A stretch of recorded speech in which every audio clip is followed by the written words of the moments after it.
Hello, dear friends. The Soviet Union is a state with no analogues in world history. It was characterized by powerful executive power, directive method of management, chiefdom, peculiar correlation of judicial power and other branches, practically labor conscription, and much more. Make yourself comfortable and I will show you rare photos of the Soviet Union. 100 years ago, at the end of December 1922, the Union of Soviet Socialist Republics USSR was born. A little more than 5 years after the end of the Russian Revolution that brought the Tsarist Empire to an end, a multi-ethnic nation-state that promised a socialist future and the protection of national identity was established out of the chaos of civil war. Vladimir Lenin, the creator and first leader of the Soviet Union, had denounced Tsarist Russia for holding Russians and non-Russians in a prison of nations. His new Soviet Union would unite the exploited masses of the old Tsarist lands in a country that was national in form, socialist in content. The economic and political systems were to follow a socialist line of development in the pursuit of leading the people to communism, but the culture and traditions of the individual Soviet republics would be allowed to continue. The Russification of the Tsarist era was over, as was the Russian chauvinism that Lenin despised.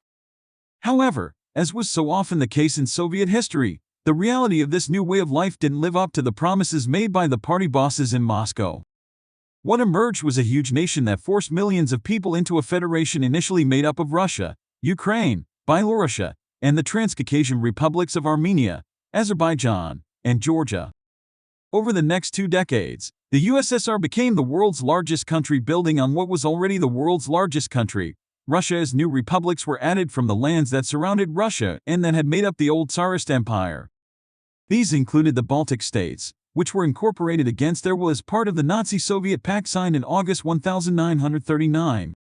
By the end of the 1940s, the Soviet Union was one of 2 nuclear superpowers, and it remained in a Cold War with the other superpower, the United States, until Mikhail Gorbachev oversaw the breakup and collapse of the Soviet Union in December 1991.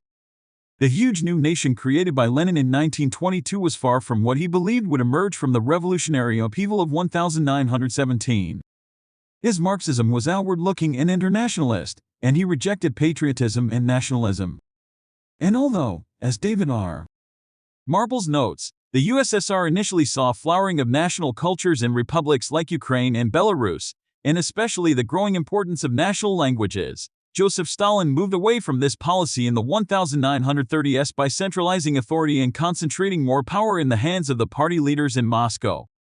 The story of the creation of the Soviet Union was therefore one that began with the overthrowing of the Tsar and the promise to free Russia's exploited masses and ended with the birth of a powerful, bureaucratic, and undemocratic state that killed off the hopes of the Russian revolutions. The revolutions and civil war, the prison gates pushed ajar. The creation of a state like the Soviet Union wasn't the inevitable outcome of either of the revolutions of 1917. Both the February Revolution and the October Revolution could have followed different paths and different leaders to define post-Tsarist nations. Part of the debate and part of what prolonged the civil war that followed the Bolshevik-led October Revolution was based on the concept of national self-determination. People across the Russian Empire freed themselves from the shackles of Tsarism in 1917. Russian control was swept away and once oppressed nations were granted autonomy. They then set about establishing new states, free from Russian governments. Ukraine was just one of many states that rapidly took steps toward confirming its independence. The formation of Ukraine's parliament, the Central Rada, confirmed Kyiv's move away from Petrograd's control even as the February Revolution unfolded. Cultural freedom was promoted. The Ukrainian language became more prevalent in schools and the press, and in April 1917, the Rada was declared as the supreme national institution.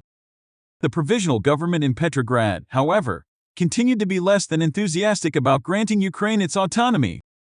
The Bolsheviks were wary of Ukraine's push for autonomy, and after the October Revolution, when the Rada proclaimed independence, Lenin's party in Kharkiv declared a Soviet republic instead.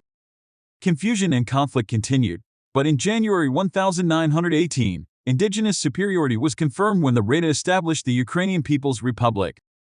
Armed conflict between Bolshevik and non-Bolshevik forces continued until Ukraine became a constituent republic of the Soviet Union in 1922.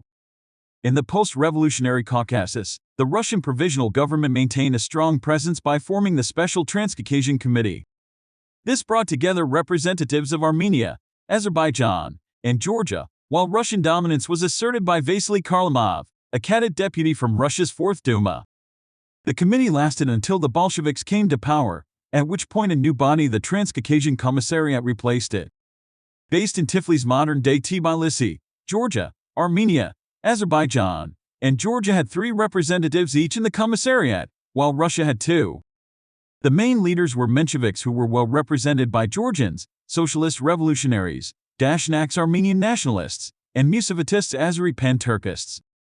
The Commissariat's anti-Bolshevik position saw it reject the new Soviet government's authority, and it sought to withdraw Transcaucasia from Soviet Russia.